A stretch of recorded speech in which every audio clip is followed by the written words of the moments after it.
네, 안녕하십니까. 알려십니다. 네, 휴일 잘 보내고 계시죠? 네, 토요일 새벽에 끝난 미국 증시를 비롯해서 여러 가지 지표를 좀 보도록 하겠습니다. 모닝 브리핑이랑 투자클럽이랑 같이 하겠습니다. 네, 오늘의 제목은 빅스와 금리 차이입니다. 네, 장단기 금리 차가 최근에 잊혀졌다가 다시 그 위용을 드러냈습니다. 자, L 차트에 가서 웹화면을 가서 누르면 자, 미국 시작부터 떨어져서 시작해서 계속 옆으로 기었어요. 둘 다 많이 떨어졌습니다. 이렇게 15분 차트 이렇게 됐고요. 나스닥, 다우 갭으로 떨어졌죠. 요 날이 근데 첫날이 일일 날이 첫날 월 초예요. 자, 먼저 모닝부터 보도록 하겠습니다. 모닝부터 보면 다우 갭으로 빠졌는데 잘 보세요, 여러분들. 요 갭이 월봉 갭이에요. 월봉. 첫날 일일 날 나온 거 월봉 갭입니다. 음전환 됐고요. 자, 아직 뭐 장기 차트가 뭐 깨지거나 그건 아닌데 그럴 가능성도 좀 충분히 존재하기 때문에 그다음에 그리고 다우 특히 삼선전환도 양전환 실패했어요. 월말에 빠지면서 끝나고 월초에 또 빠져서 끝났잖아요. 자, 나스닥도 음전환 됐습니다. 요거 잘 보세요. 납작이를 계속해서 붙이다가 우리나라도 그렇고 얘네도 그렇고 다 같이 빠졌습니다. 나스닥백도 마찬가지고요. S&P도 마찬가지로 갭으로 떨어진 다음에 얘는 음봉이 두 개째예요. 일단 제 포지션은 쇼신 거는 다 보여드렸었고 이 종가보다 더 높은 데서 쳤어요. 시간에서 들어갔기 때문에. 그리고 이 방송 끝나고 낮에 오전에 제가 특집 방송 하나 할 거거든요. 100년 저항선의 어떤 새로운 시각으로 여러분께 분석을 하나 해드릴 거예요. 공개 방송을 하겠습니다. 그다음에 월드 인덱스 계속 맛이 갔어요. 계속 빠졌었어. 이 환율 때문에. 그다음에 필라델피아 반도체도 그나마 얘는 양봉 십자가로 딱 그나마 덜 빠졌네요. 그다음에 러셀 많이 빠졌고요. 트랜스포테이션은 주구장창. 제가 이때부터 이상하게 생각했다잖아요. 트랜스포테이션이 항상 그렇게 먼저 움직일 때가 있어. 다 운송 이론 그래갖고 다른 지표보다 먼저 움직이는 어떤 특성이 있거든요. 그다음에 유틸리티는 계속 거꾸로 가죠. 이거에 현혹되면 안 돼요. 얘는 밸런스라고 그랬잖아요.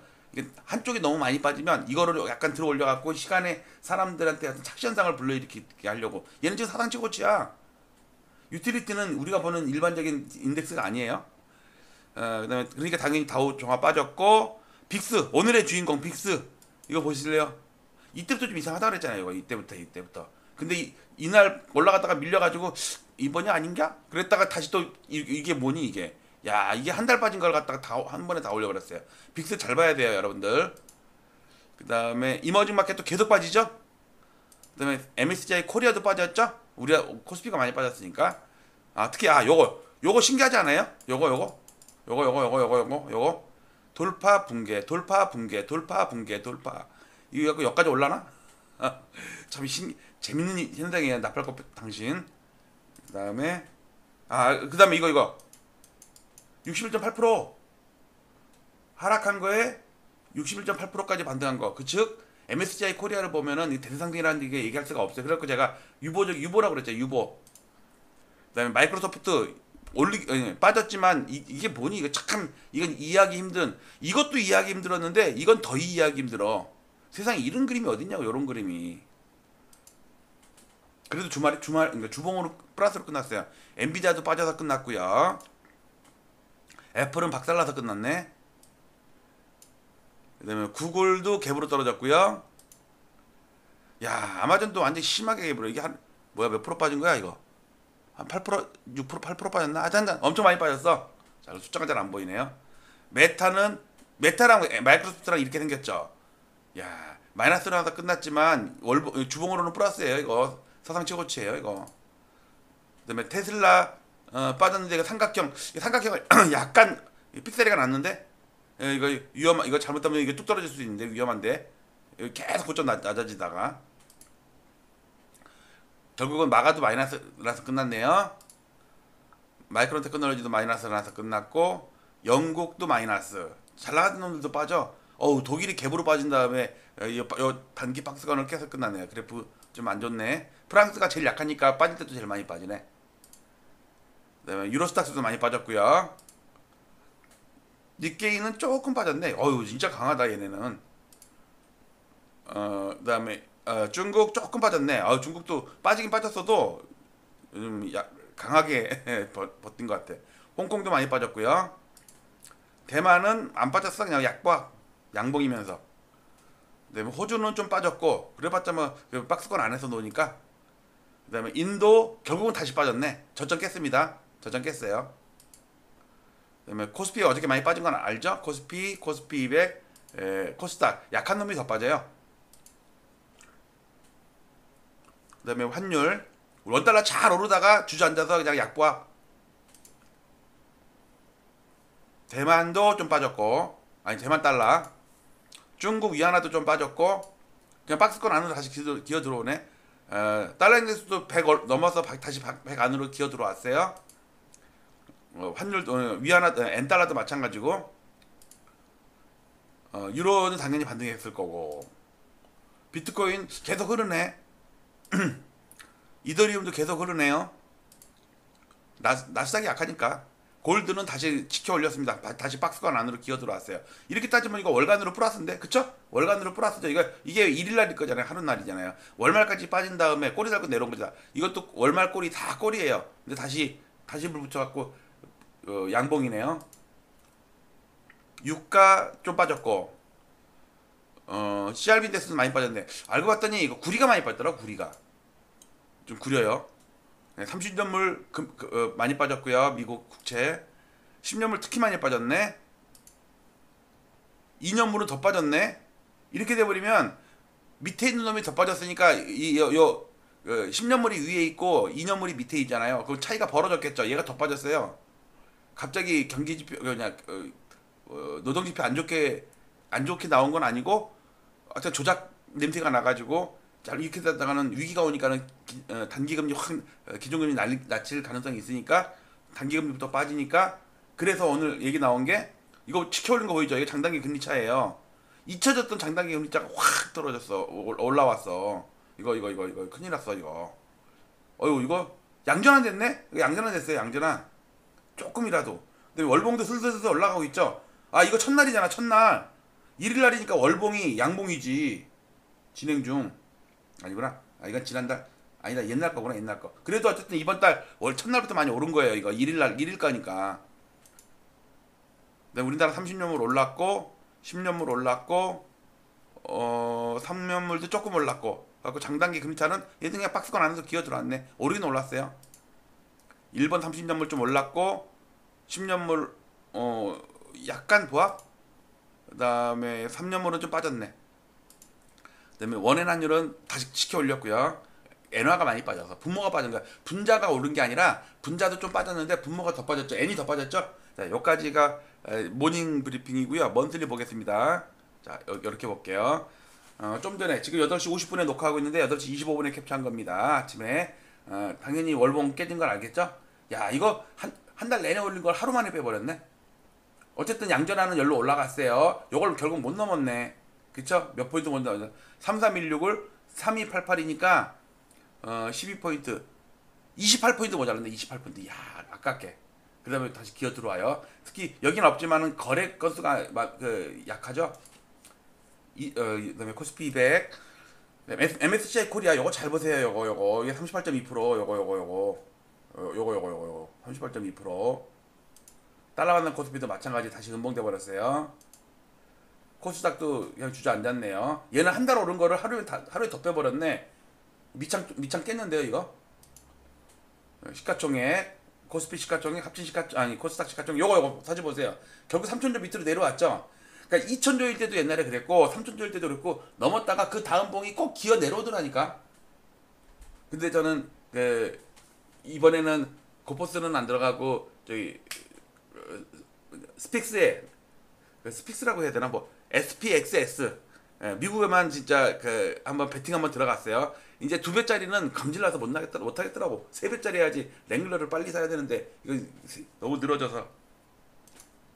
그다음에 환율도 이번 달에 살짝 밀렸네요. 그쵸? 지난달에 약장대 양봉 내고. 다우존스 결국 양전환 실패했어요. 꼬리 달고 내려왔다가 이번 달에 갭으로 깼네요. 달러 완난 다우는 다시 또 당연히 깼고, 나스닥은 양봉 다음에 다시 갭으로 떨어졌네요. 나스닥 100도 마찬가지고. 자, 요거. 자, 요 선 있죠. 요 선에 대해서 말씀을 드릴 거예요. 요게 이걸 살짝 위거든요. 이거에 대해서 말씀을 드릴게요. 그러니까 그동안은 주황색선만 봤잖아요. 제가 베팅한 게 요거예요. 요거 마지막 남은 저항선이거든요. 이게 그러니까 가장 바깥에 있는 저항선이에요. 이게 알고 보면 요 주황색 선이랑 분홍색 선이랑 같은 거예요. 같은 건데 달라요. 그래서 설명을 드릴게요. 글로벌도 음봉 맞고 필라델피아도 음봉은 아니네. 얘는 진짜 센 거예요. 그다음에 애플, 야 이거 자식 음전 안 되겠는데? 남들은 이거 양전 안 되고 한다는데 얘는 음전 안 되려고 다시 기어 내려오고 있어 이거. 이렇게 돼버리면 진짜 심각한데 이거. 그러면 2달 동안 바닥이라고 삼든 사람들 다 물리는 거야. 마이크로소프트도 다시 음봉을 맞고 내려오고 있고, 엔비디아도 음봉으로 살짝 내려왔고, 다 양전하면 됐어요. 엔비디아를 내가 2개나 넣었네. 구글 아슬아슬하게 못 갔네. 다시 밀려요. 아마존 바짝 갔는데 갑자기 갭으로 떨어졌어. 야 이거 넘기려고 갔다가 이게 뭐니?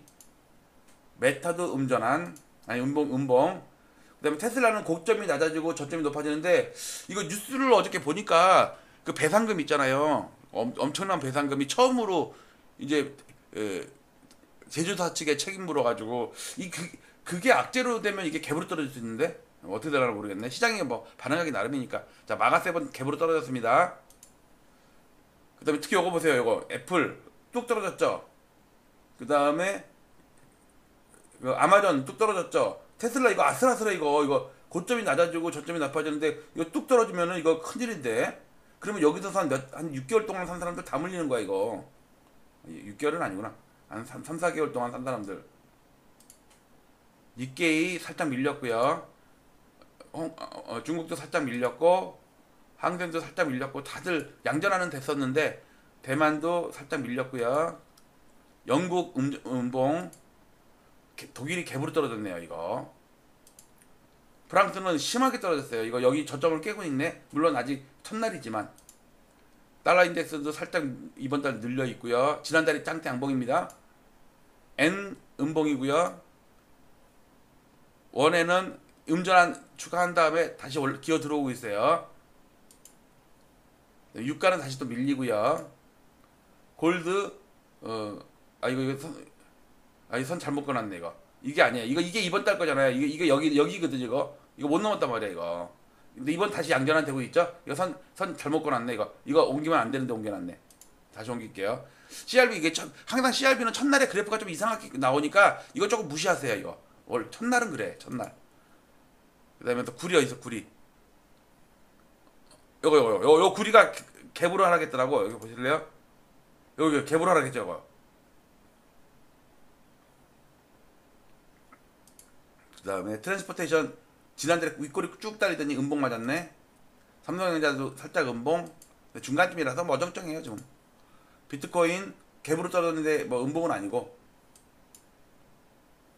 특히 비트코인은요 이제 여기서 이것도 안 옮겨놨네. 여기서부터 하나 둘 셋 얘거든 얘. 요거 옮겨야 돼요. 지금 다 옮기다가 좀 놓친 게 있어요. 요거 아니에요. 이거 지나다가 이제 이게 일로 와야 돼요. 그러면은 멀지가 않다고 이게. 여기서부터 하나 둘 셋 납작이가 2개나 있어. 얘는 크지만 이더리움도 갭으로 떨어졌네. 이거 돌파하는 척 하더니 얘 돌파해봤자 소용없다 그랬죠. 얘 아니면 안 된다 그랬죠. 삼성전자는 10년물 2년물 같이 좁혀지는데 문제는 이 2년물이 더 급하게 떨어지잖아요. 이게 장단기 차이가 확 벌어지죠.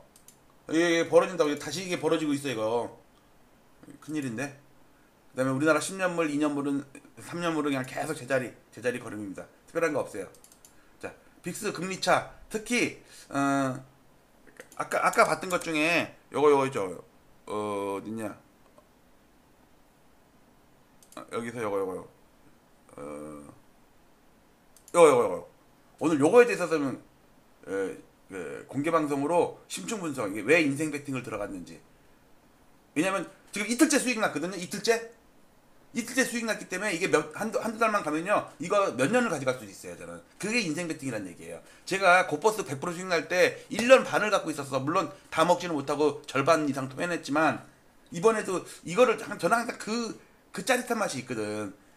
샀다 팔다 보다 한 번 딱 해놓고 운 좋게 딱 트렌드를 탔어. 그러면 1년이고 2년이고 계속 가져가는 거야. 저 잘하면요 이게 성공한다면 3년 가져갈 거야. 3년 연봉 3운봉을 보는 거거든. 저는 대공황 패턴이라면.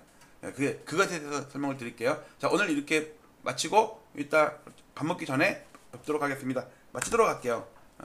휴일 잘 보내세요.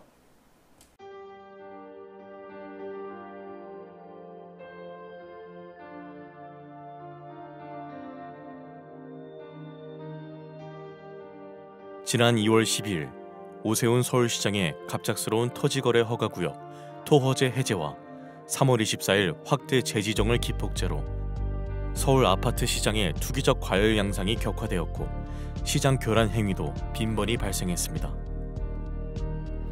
한국은행의 통계에 따르면 부동산이 가계 순자산의 73.7%를 차지한다고 합니다. 좁은 국토와 한정된 토지에서 남들이 들어가 살아야 할 주거 공간에 투기를 하고 막대한 불로소득을 올리고 자랑까지 하는 시대는 하루빨리 종식되어야 합니다. 부동산 시장의 투기와 주택 가격의 비정상적인 상승은 국민들의 주거 불안과 청년들의 근로의욕 저하, 사상 최악의 저출산 등 사회적 문제로까지 이어지고 있기 때문입니다. 저는 올해 3월 이후 국토부 실거래가 공개 시스템에서 비정상적인 계약 해제 건수가 폭증하는 것을 목격하였습니다. 아파트 시장을 폭등시키는 것은 일상적인 100건의 계약이 아닌 신고가 한 건에 의할 때가 많기 때문에 투기 세력들은 쉽게 이러한 유혹에 빠집니다. 과거에도 신고가 허위 등록 후 후속 계약이 등록되면 슬그머니 이를 해제하는 등의 사례가 종종 언론에 보도되기도 하였습니다. 이는 해당 아파트의 실거래가를 조작함으로써 시세를 올리려는 부정한 작전에 해당합니다. 그러나 이를 감시해야 할 국가기관의 조치는 어디에서도 찾아볼 수 없었고 그 실태조차 파악도 못하고 있는 것으로 보입니다. 이에 최근에 비정상적인 실거래가 대량 계약 해제 사태를 통계적으로 집계하여 과거와 비교하며 그 실태를 먼저 알리고자 합니다.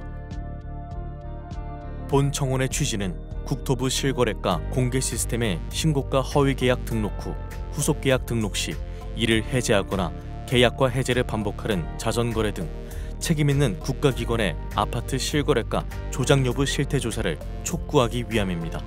또한 허위 매물 등록과 시세 담합, 허위 계약 자전거래 등 부동산 시장을 교란시키는 작전 세력 감시를 위한 금융감독원, 증권감독원과 같은 부동산 감독원 설립을 촉구하기 위함입니다.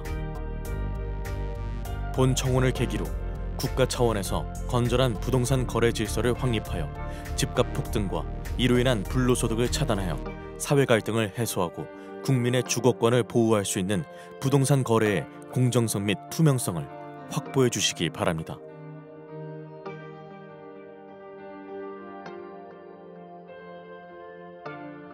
국토부 실거래가 공개 시스템에 등록된 최근의 서울 아파트 매매 계약과 해제 건수를 집계하여 과거와 비교한 특이사항은 아래와 같습니다. 올해 7월까지의 계약 해제 건수는 4,028건이 등록되었는데 그 중에서도 특히 6월에 가장 큰 폭을 기록하였습니다. 해제 사유 발생일 기준으로 6월 한 달간 1,181건이 발생하였는데 이는 데이터가 공개된 2020년 2월 이후 5년간의 월 평균 해제 건수 124건에 비해 9.5배나 되는 이상 현상이었습니다.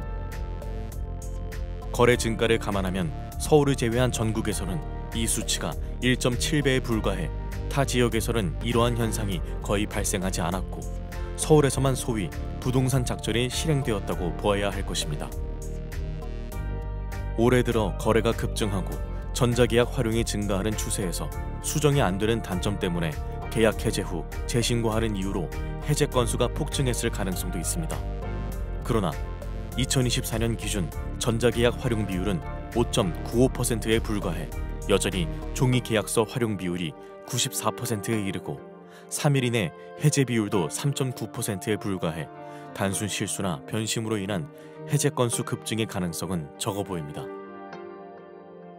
특히 서울 25개 구 중에서도 한강 벨트로 일컬어지는 지역에서 계약이 집중적으로 대량 해제되었는데 성동구는 6월에만 108건이 해제되며 지난 5년간의 월 평균 5.3건에 비해 20.5배에 이르렀으며 강동구도 99건이 발생해 19.2배에 달했습니다. 3월 이후 거래가 급증하였다는 점을 감안하더라도 도봉구 2.8배나 은평구 3.7배에 비해 이들 한강벨트 지역에서 20배 전후의 급증세를 보인 것은 일반적이지 않다는 것을 반증합니다. 서울시 외의 수도권에서도 비슷한 현상이 발견되는데 성남시 분당구에서도 6월 한 달간 107건이 해제되어 5년 월 평균인 3.8건에 비해 28.4배나 되었습니다.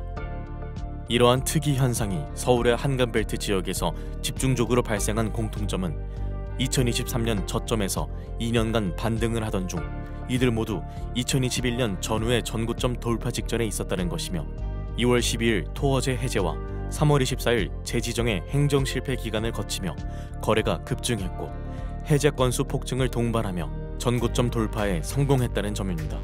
다음에 나열할 일련의 일자별 데이터를 살펴보면 이러한 계약 해제 건수 폭증과 토어제 사이에는 분명한 인과관계가 있다고 추정됩니다. 이번 대량 계약 해제 사태는 오세훈 서울시장이 직접 기획해 1월 14일 서울시청 대회의실에서 열렸던 규제 풀어 민생 살리기 대토론회에서부터 시작되었다고 생각됩니다.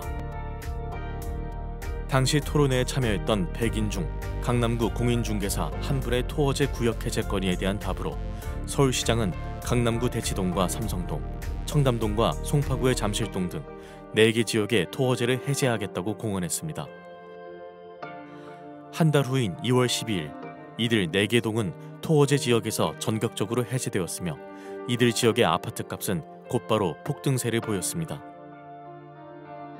일몰제였던 토어제는 6월이면 자동적으로 해제될 예정이었음에도 불구하고 서울 아파트 거래량이 감소되었고 매매 가격도 안정되었다는 이유로 사상 최고치를 기록하며 폭등세를 보이던 토어제 지역을 신정부 출범 직전 4개월 앞당겨 전격적으로 해제한 것은 이해할 수 없는 행정이었습니다. 당시 잠실동은 2년 전 저점에서 이미 플러스 28.9%, 대치동은 플러스 24.8% 급등해서 사상 최고치를 이어가던 중이었으며 계엄과 탄핵 등 주무부처가 부재한 무정부 상태를 틈타 급등세는 폭등세로 변하여 7월 현재까지 5개월간 플러스 20% 전후의 추가 상승세를 기록, 2년간 플러스 50%가 넘는 경이적인 기록을 세웠습니다. 그러나 2월 당시 노원구 상계동은 고점 대비 마이너스 26.5% 폭락해 있던 상태였지만 토어제 사태 이후 폭등장에서도 불과 플러스 0.3% 상승하는 데 그쳤습니다. 결국 2년간 대치동 세대수 상위 9개 단지 14,169세대의 평균 매매가가 28.7억 원에서 43.1억 원까지 플러스 14.4억 원, 플러스 50.6% 급등하는 동안 상계동 세대수 상위 34개 단지 46,751세대의 평균 매매가는 7.5억 원에서 5.7억 원까지 오히려 마이너스 1.8억 원, 마이너스 23.5% 급락했습니다.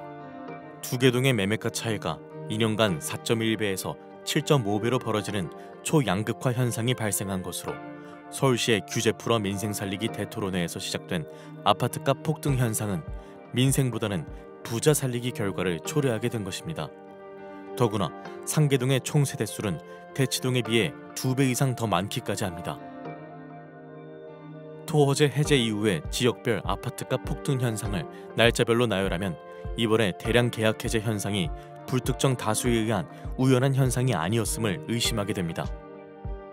강남 3구 중 작년에 이미 전고점을 돌파한 강남구 및 서초구에 비해 송파구는 작년 8월부터 2월까지 6개월간 전고점을 못 넘으며 정체되어 있는 상태였고 거래는 줄었지만 여타 지역들도 무언가를 기다리는 듯 극심한 눈치보기 흐름을 지속하고 있었습니다. 2월 12일 서울시장의 전격적인 토어제 구역 해제와 함께 서울 아파트 시장은 송파구 잠실동을 위주로 폭등세로 돌변했습니다. 연일 폭등세를 보이던 서울 아파트 시장은 열흘 후인 22일 송파구와 영등포구가 4년 전에 전고점을 돌파한 데 이어 4일 후 마포구, 9일 후 성동구 등 차례로 전고점을 돌파했습니다. 서울 아파트 시장이 폭등세를 보이자 국토부 등 정부 당국에서는 3월 24일 부랴부랴 토어제 지역 확대 재지정을 했지만 이미 전고점을 넘은 서울 아파트 시장은 거래 폭발과 더불어 추격 매수가 붙으며 걷잡을 수 없이 폭등세를 이어갔습니다. 4월과 5월에도 광진구와 강동구 등 한강벨트 나머지 지역뿐만 아니라 성남시 분당구도 속속 전고점을 돌파하는 등 이러한 폭등세는 주변 지역으로 확산세를 보였습니다.